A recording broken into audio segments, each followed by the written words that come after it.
Good evening. My name is Jennifer Chong. Uh-oh, Sorry. no Um, problem. Go ahead and talk and I'll get started here in a minute. Okay, thanks.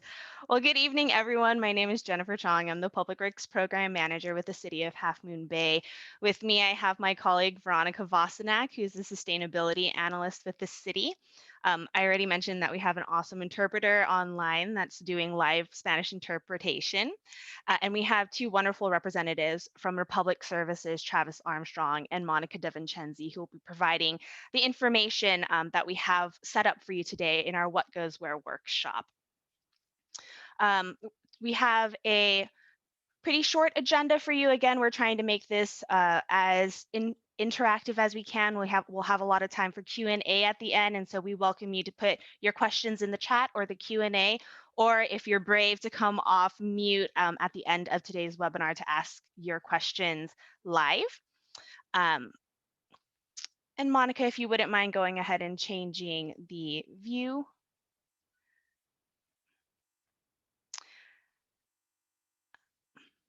Sorry for the technical difficulties, folks. And then we can go ahead and go to the next. Perfect. And so here's our agenda for the evening. Republic Services is going to be providing an overview of your curbside cart services. Again, assuming that you are a Half Moon Bay resident and that you receive services from Republic Services. They're going to provide a little bit more information about other services beyond those three carts that you have at your homes.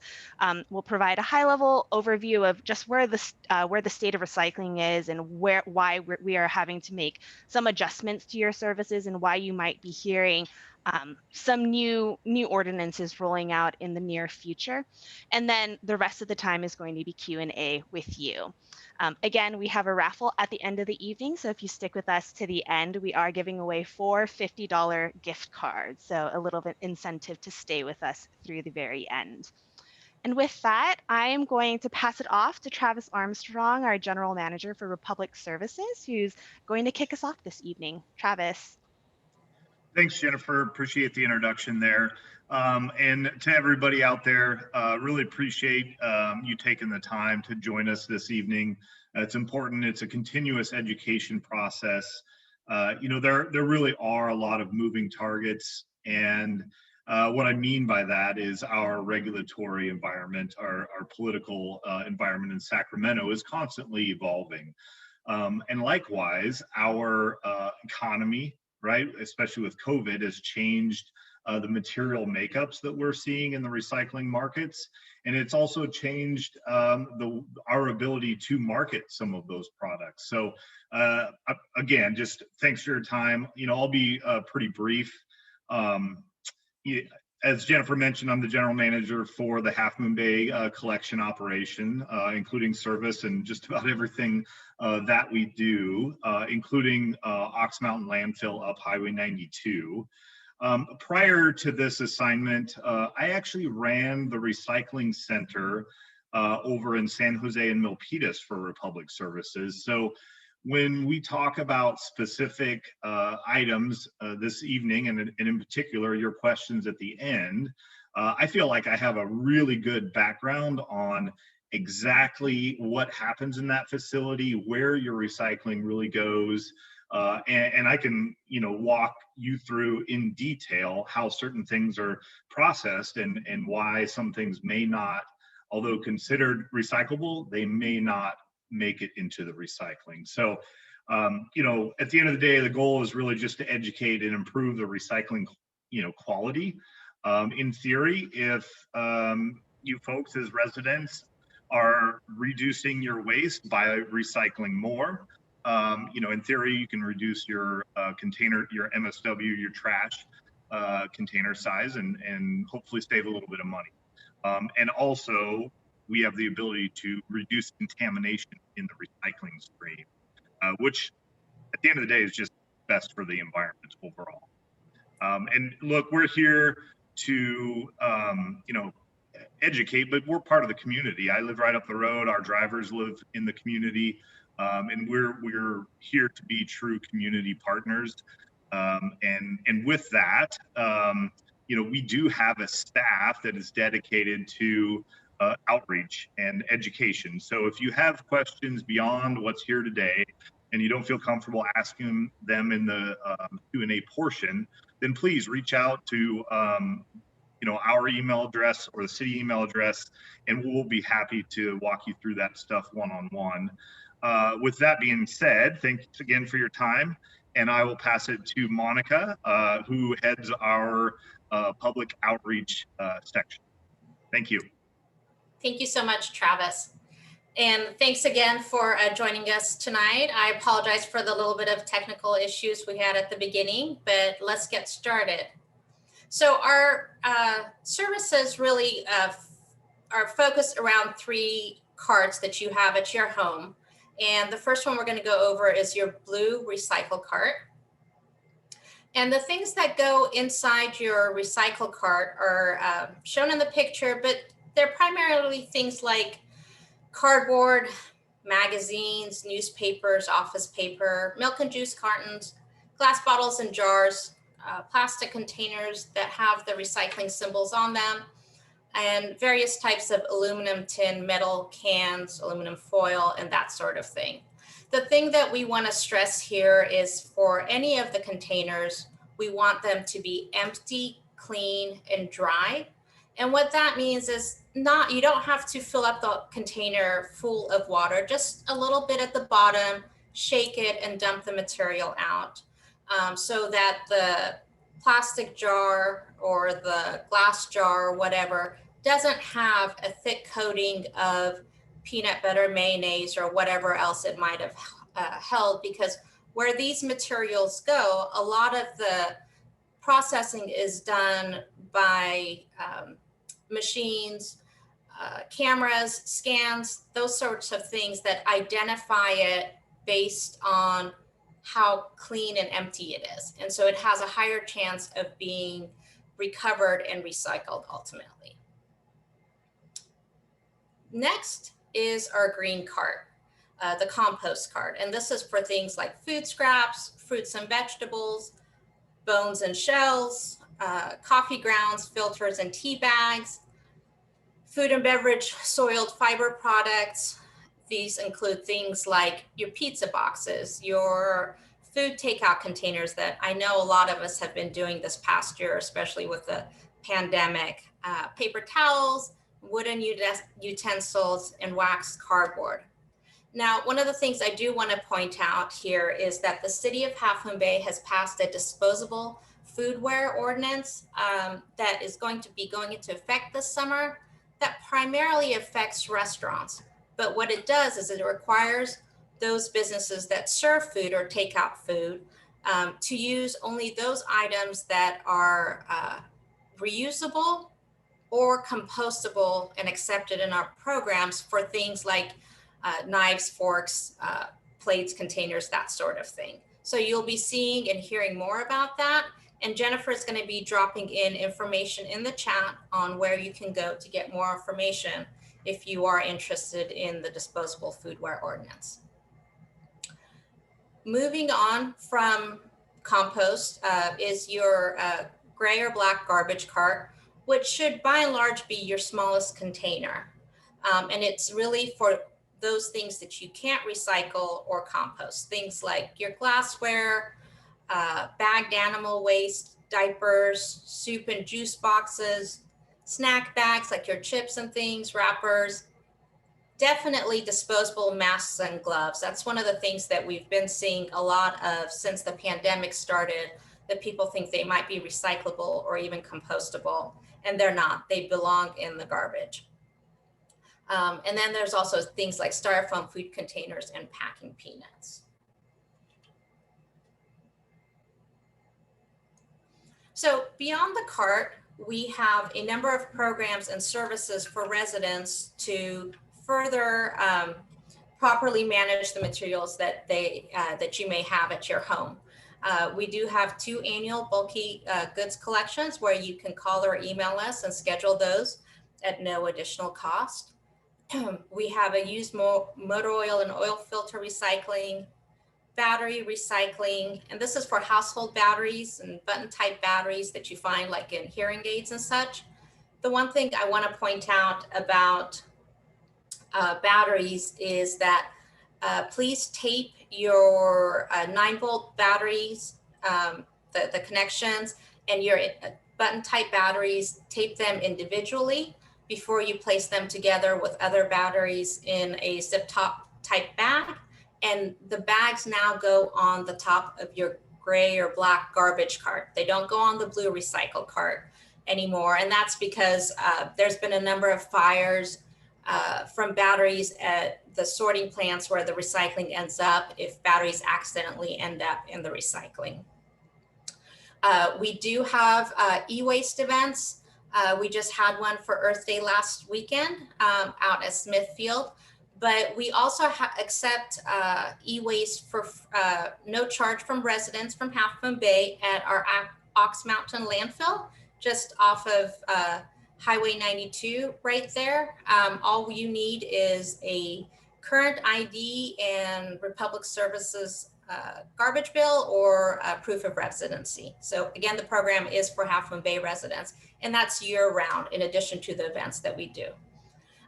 We have Sharps drop off at the Coastside Fire District. Jennifer is going to drop the address for that location.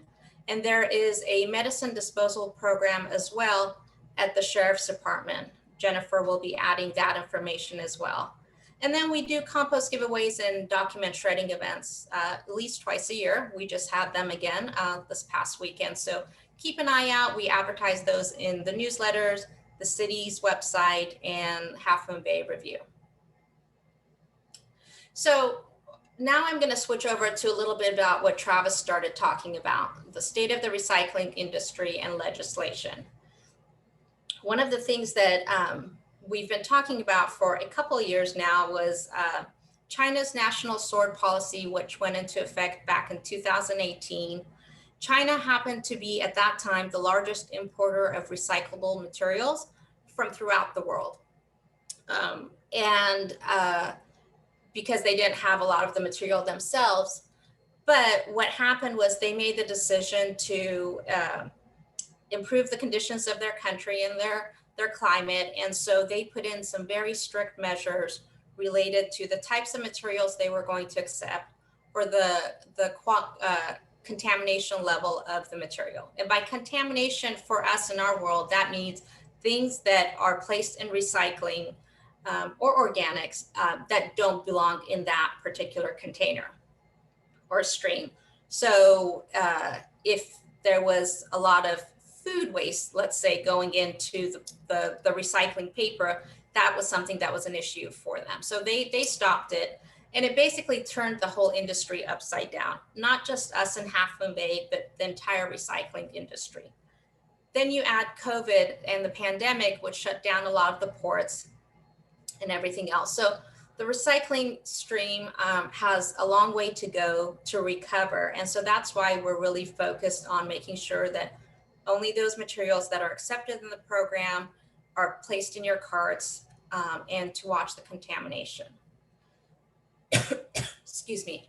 The other thing that's really big and changing our world is state legislation focused on organic waste. Organic waste is all those things that you see in the pie chart on the slide currently being shown. And it's by and large the single largest thing in the waste stream that people are throwing away every day.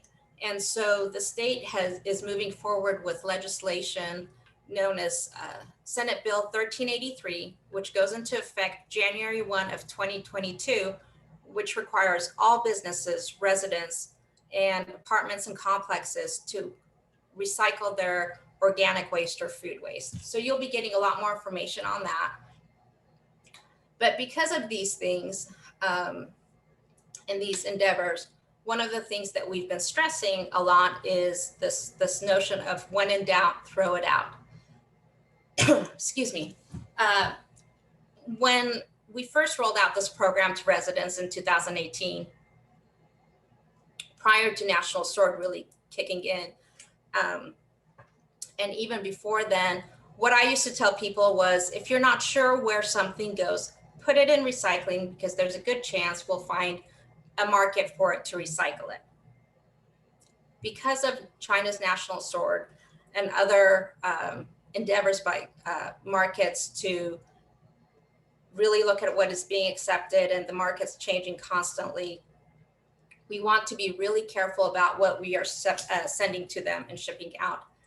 And so now we say, when in doubt, throw it out. So if you're not sure where it goes, the best place for it is in your garbage cart. So this is the fun part of the night. What goes where? So we've together picked some common things that we know give people some challenges, and wanted to see, to talk about them and why they go in the carts that they go to. So the first item, excuse me, is a juice box. Now this may look like your juice cartons or your milk cartons or anything like that, but it's actually not. It's got a liner inside that makes the paper not recyclable anymore because it's two different materials. So your juice boxes and pouches would go in your gray garbage cart. Greasy pizza boxes, another one of my favorites. Pizza boxes go in your green compost cart. If it's a clean cardboard where there's no sauce on there, cheese, it's like the pizza wasn't baked inside it and it was wrapped in plastic beforehand, you can't put it in your recycle.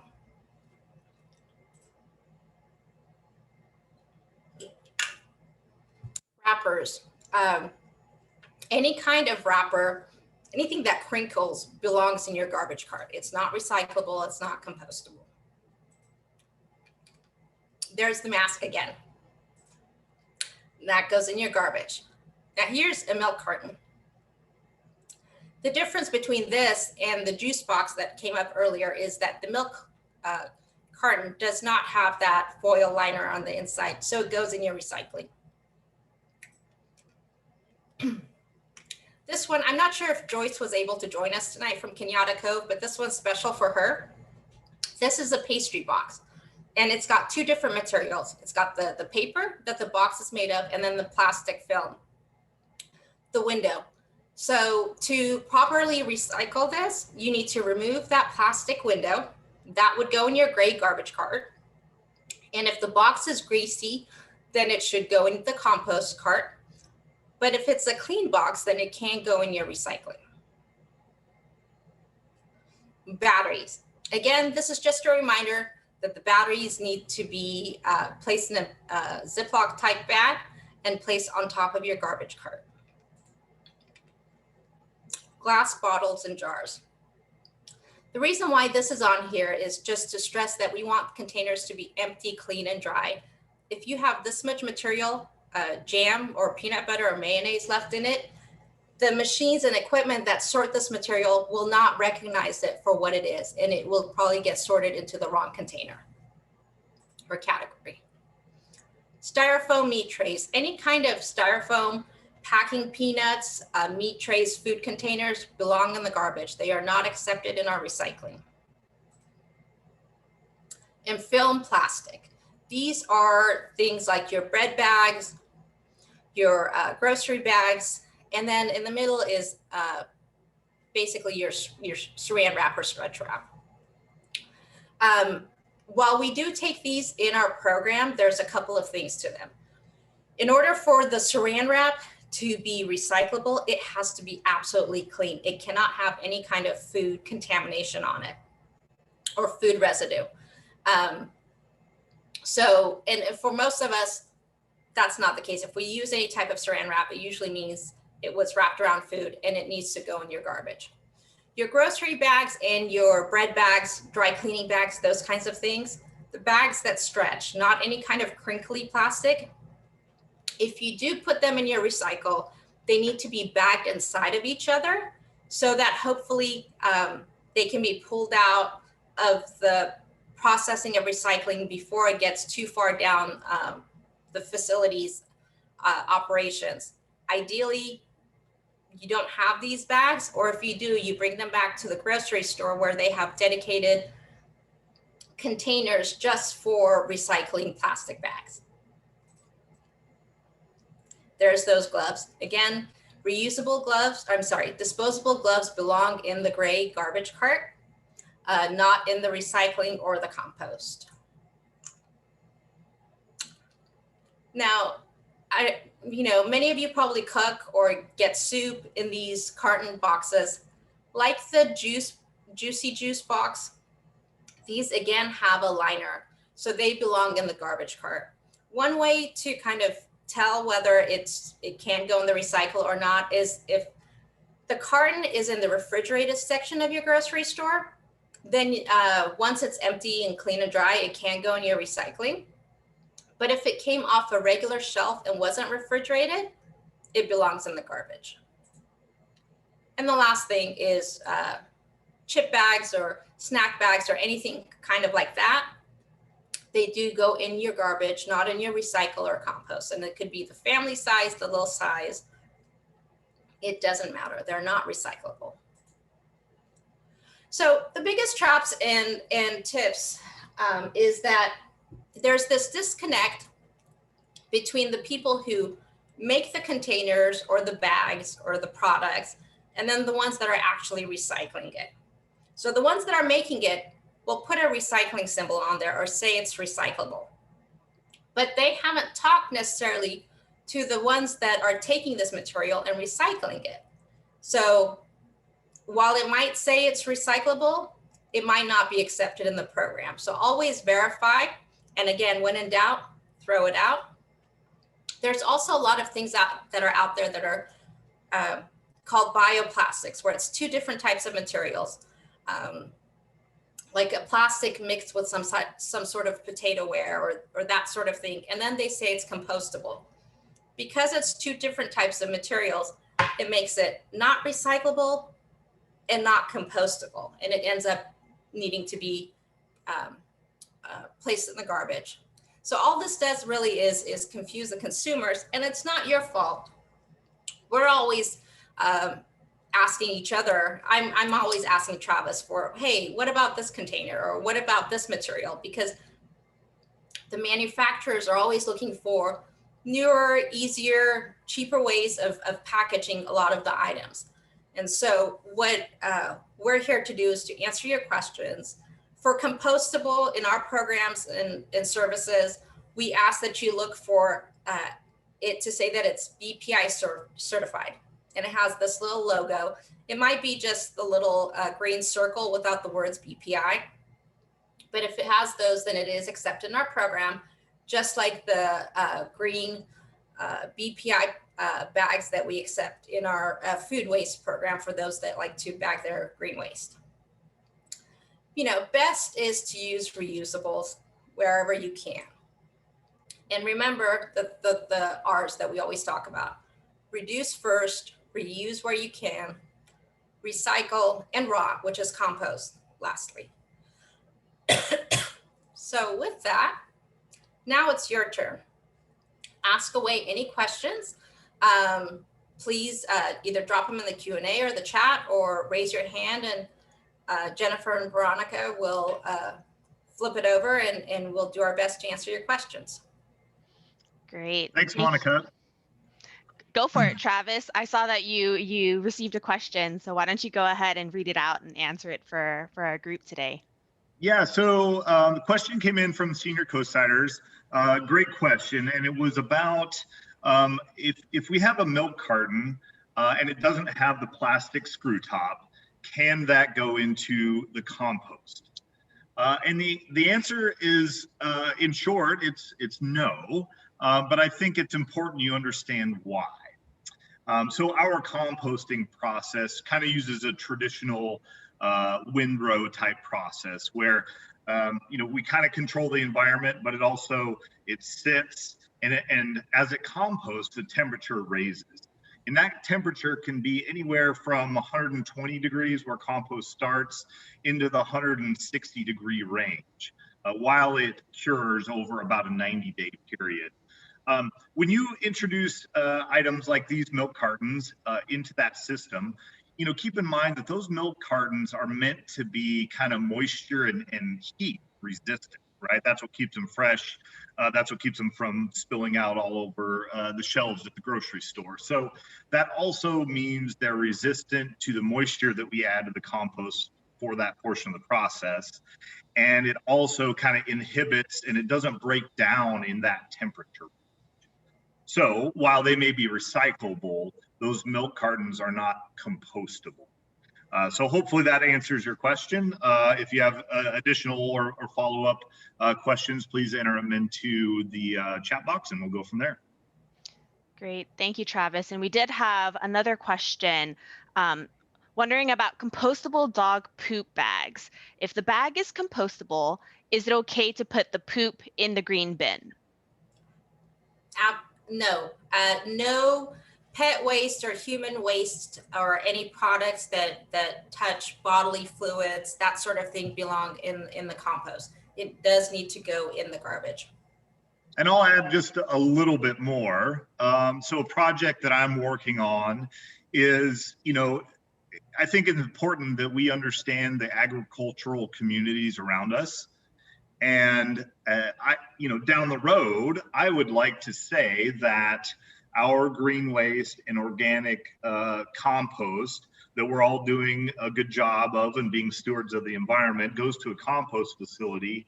But I want that product, right, at the end of the day, to go back into the Home Depots of the world. And ultimately, we're working on partnerships locally with farmers, right? And we don't want that stuff being introduced into compost that then is going to be used to grow agricultural products. So, kind of big picture thought process there, but I think it's important that we continue to develop, full cycle and end markets for the stuff that we are recycling locally. Great. And we did receive another question. So those that are just joining us, we are in the Q&A portion of our presentation today. We've saved the rest of the hour to answer whatever questions you may have. So if you have a question, please do put it in the chat or use the raise your hand feature. We're here to help and answer all of your hardest questions. So please take advantage of us. We're here. Our next question is, if an item with the recycle number logo is above the number 2, is it better to throw it away, or do you still want it in the recycling bin? So great question. I would say that you're largely correct. We do want people to continue to recycle, and we're required to accept certain things by contract, and that's perfectly acceptable. We're always in search of additional markets for items, 3 through 7, if you will. They are, I would say at this point, the markets are largely non-existent, or not in a carbon neutral sense, something that makes sense. But I can absolutely assure you that, 1s and 2s are some of the best recycled plastics out there. We've invested a lot of money in optical technology. So it kind of takes the human aspect out of it, trying to physically pull that stuff from a moving conveyor. And those optical units are very efficient as long as things are clean and dry in a general sense, and highly recyclable. So Matt, I hope that answers your question. I am hopeful that our state leadership starts to develop kind of, local end markets for 3 through 7s, but they're just not there at this point. And if I could jump in, Travis, so one of the most difficult things about this industry is that things are constantly changing. And so as Monica touched on earlier, China Sort has made things very difficult, made recycling certain things really difficult when it used to be a lot easier. And so from an education perspective, obviously we have these webinars as frequently as we think is needed. We try to put out that information in a variety of ways, whether it's newsletters or e-news or on the website.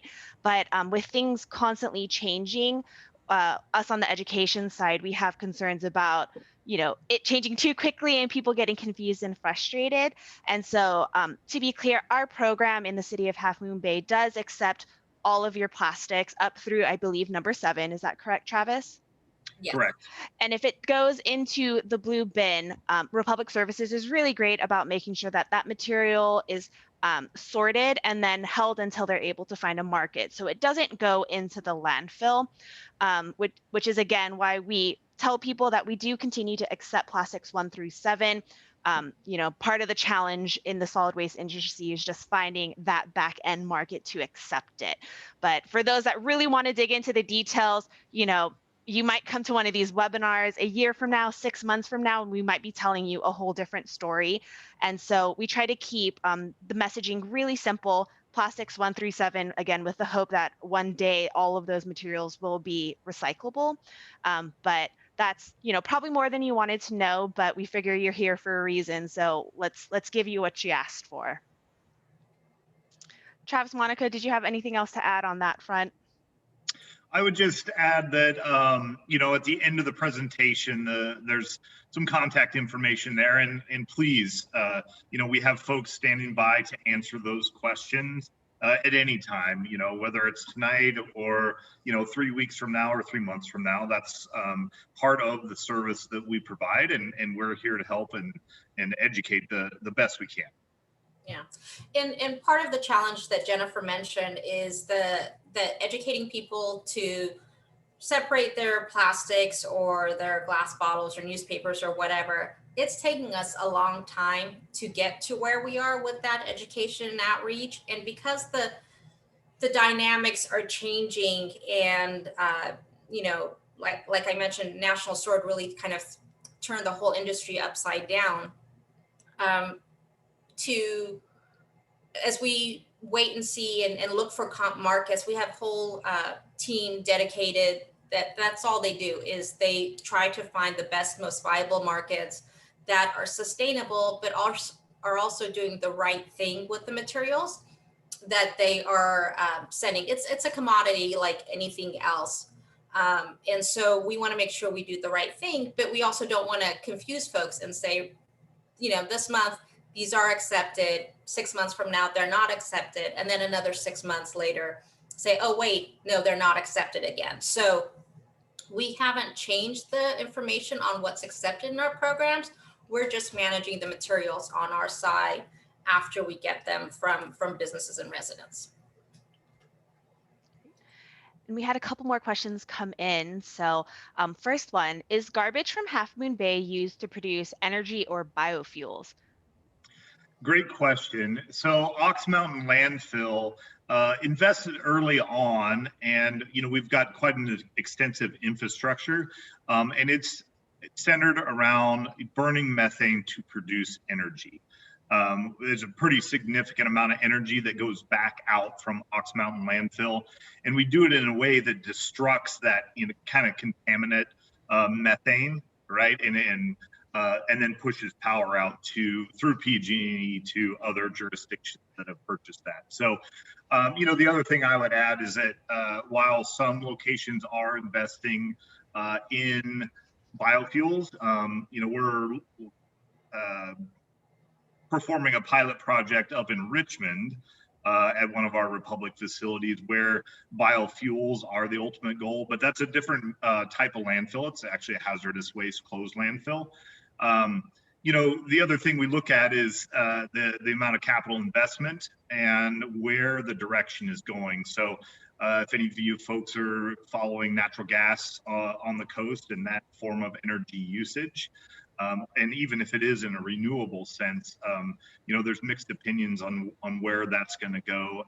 And us having the infrastructure to produce energy, we feel like that's the best use of the time and resources at Ox Mountain at this point in time.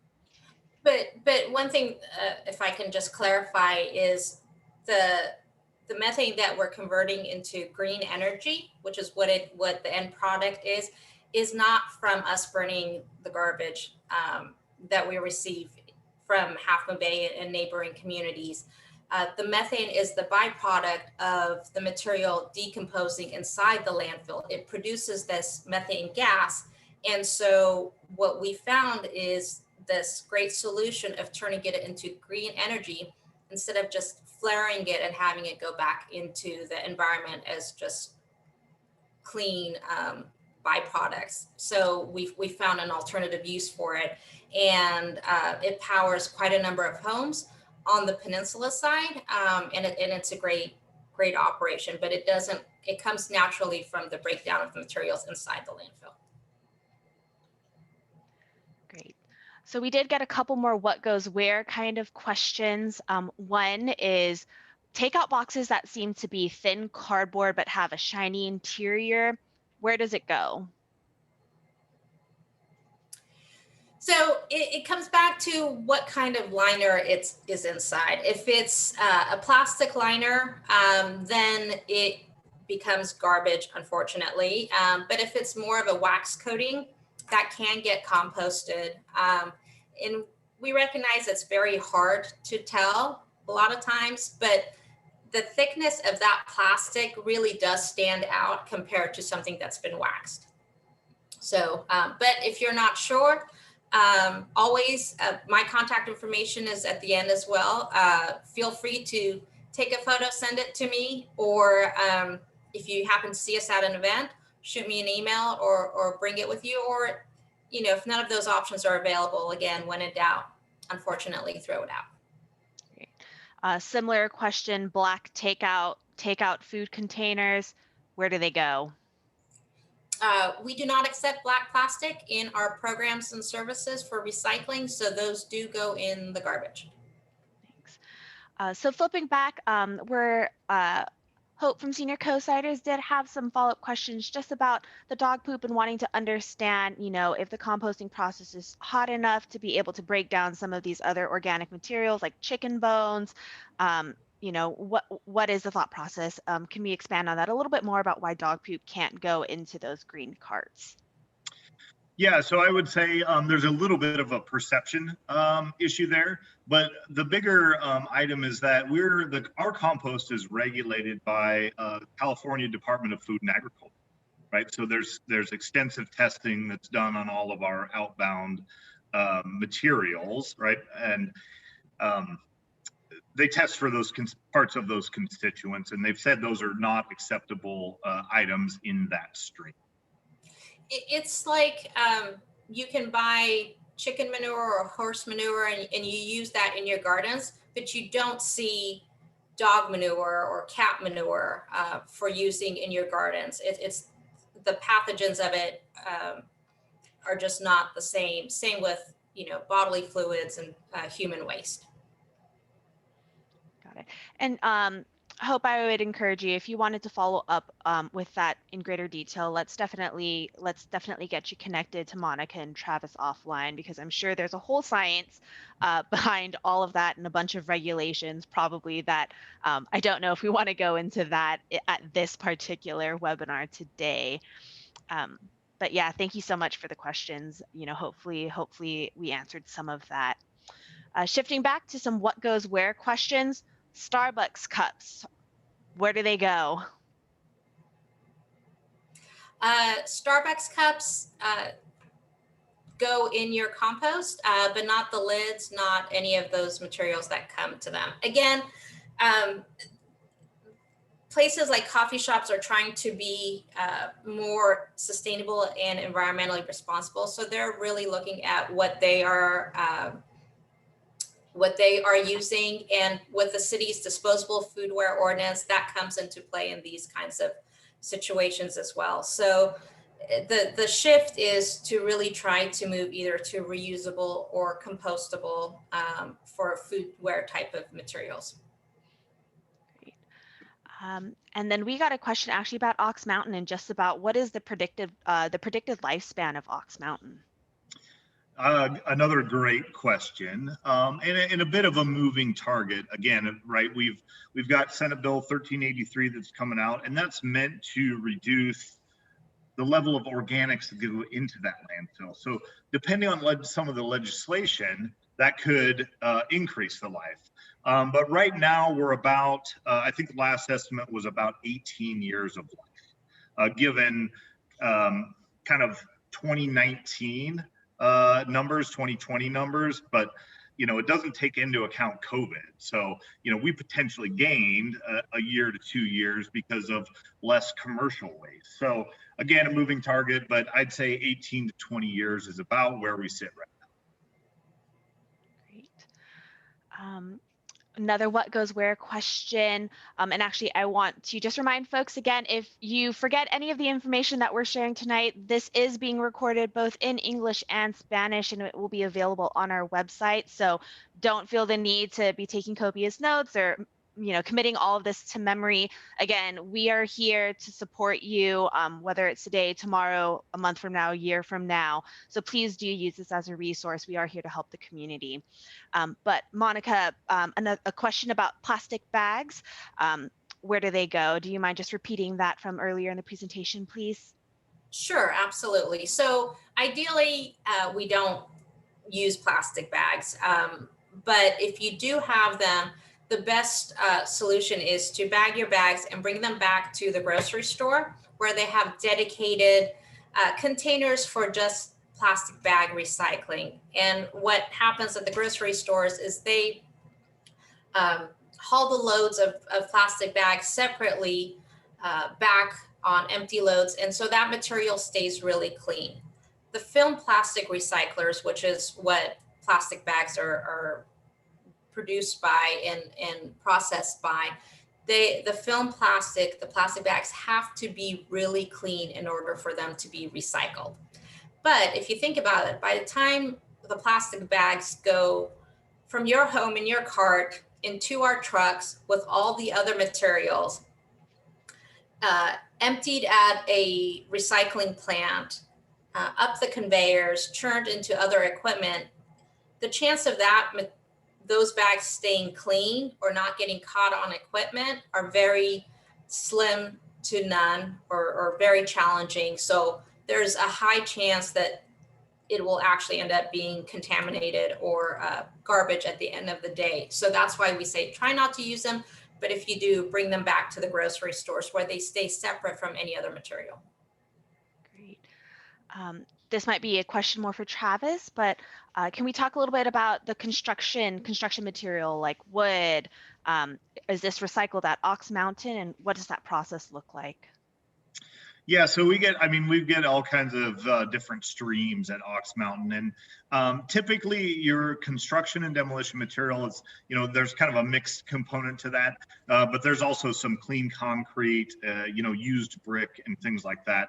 And in all reality, we use those materials as what we call a secondary use or beneficial reuse. So we at Ox Mountain and all Title 27 landfills across the state of California are required to cover the waste at the close of each business day. If we're just talking about Ox Mountain without those materials coming in, we would have to mine from the hillside or import, clean soil to cover that waste every day. And we don't, and the state doesn't feel that that's the best use, right? There's other ways to contain that waste at the end of each day. And part of what we do is we use some construction materials for that. And essentially it keeps it's a thin 6 to 8 inch layer that helps hold the odor in and keep the vectors out. So I don't know if that answers your question. Maybe part of it, and I'm happy to go in more detail offline. The other thing is we use the concrete to build the roads within the landfill versus, bringing in crushed rock, right? So we've got to maintain a safe environment up there for our customers and our employees, and that's the material that we use to accomplish. So we have a few more questions. We are coming towards the end. So if you have any last questions, please send them in the chat. We'll go ahead and take as many as we can before obviously keeping the last 5 minutes for that raffle. But let's run through as many as we can since everyone's, and thank you so much for sticking with us if you're still here. So another question, if I have extra yard waste that can't fit in my can I put it on the curb, or how do I get rid of it? Sure. So no, you cannot place it on your curb. What you can do is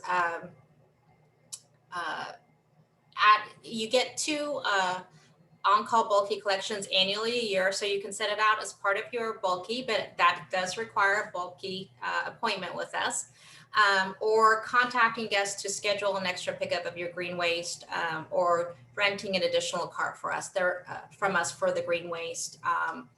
There is an added fee for that, and if you shoot me an email or give me a call, I'm happy to go over those rates with you.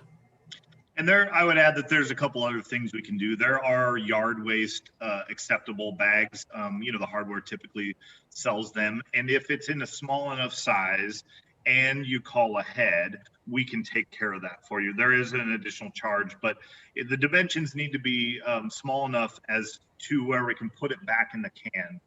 That driver has to mechanically pick it up and put it in the truck. And that's really the best way to accomplish that.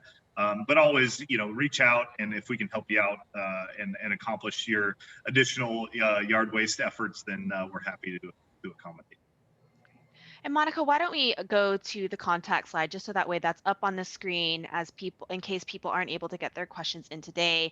Again, Republic Services, Monica, and our dedicated recycling coordinator, Janine. I'm Jennifer. Veronica is our sustainability analyst. And if you have questions that you would like to submit in Spanish, please send them to our fantastic translator, and she will make sure that question gets to us and we get back to you. We do have a couple more questions and we have a little bit more time, so let's squeeze these in. What do we do with odd and small pieces of metal like keys, nails, and screws? Does it go in the trash, or do we accumulate it, or is there a recycler for this type of material? There is, and it can those smaller pieces can definitely go in your mixed recycling bin. Essentially, it goes to the recycling center. There are, electromagnet belts that run perpendicular to the main sort line, and that stuff does get picked up, and it's pretty successful. So there's no need to accumulate it. I mean, if you have larger pieces, things that are, let's say 3 pounds or heavier, stuff that can definitely do damage in the recycling equipment, then I would say that we would take that at Ox Mountain landfill, bike frames, metal weights, things of that nature. We take that at no charge at Ox Mountain. And again, you can also, if you have larger items, set them up with your bulky appointments that you get twice a year at no additional charge. But we do take small pieces of scrap metal type materials like that in our blue cart. If it is a combination though of metal and plastic, or metal and some other material, then no, it needs to go in the garbage. And I think our last question before we head over to that raffle, can we repeat our process, or can you repeat the process for recycling batteries? Are they supposed to go in a Ziploc on top of the blue? There's some concerns expressed about any time that batteries have been put on top of carts, that they've just been flipped with the rest of the material. And so if you could address that as well, that would be great. Sure. So we used to say place the bags on top of the blue recycle cart, which is why there's some confusion out there still. But because there's been a number of fires in recycling facilities, pretty much almost every city within the county, at the request of the San Mateo County Household Hazardous Waste Program, switched to asking residents to place their batteries on top of their garbage carts, so your gray or black garbage cart. They do need to be placed in zip top type bags, so they're sealed. And unfortunately, if it's a dark morning and our drivers are there early, the lid of the cart is black. They may not always see them, so on occasion they do fall in the truck or fall off. If that happens, just please give us a call or shoot me an email, and we will send the driver back to pick it up if they missed them or if they fell on the ground. And I apologize, Travis's contact information is not on here, but if you shoot me an email and have a specific question for Travis, I'll make sure that he gets that as well. And I would just add just a quick tip is if you have a Post-it or some sort of colored, sticky note that you can apply to that Ziploc bag, it's just a quick visual indicator that helps the driver see that. So I realize it's an additional step, but we really are trying to combat serious fire hazards here. There's other centers that have totally burned up. And it costs millions to replace that, and I don't think anybody wants that, and it's beyond the cost. It's just not the right way to do things.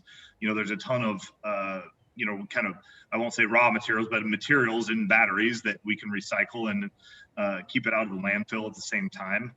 And we just got to do our part on that front. But I definitely appreciate your efforts, because those trucks are not cheap. The trucks burn up, recycling equipment burns up, and I definitely don't want to be on the news, and we don't want to have to come back and adjust rates or something to try and fix that, right? That's just not what we're trying to do. So appreciate your preventative measures and help us spot that stuff on top of the garbage cart. Awesome. And so with that, we are going to shift into our raffle, but I do want to remind you all once more, I know I've said it so many times, but this is recorded. It's going to be on our website. If anything that we've said today, you forget it in 6 months, please refer back to it or just contact us. We're here. We're happy to help. We really do, you all trying to do the right thing makes our job much easier. And so you reaching out is actually helping us. It's not a burden. So please do take our contact information down. It is all available on our websites as well, whether that's the Half Moon Bay website or the Republic Services website.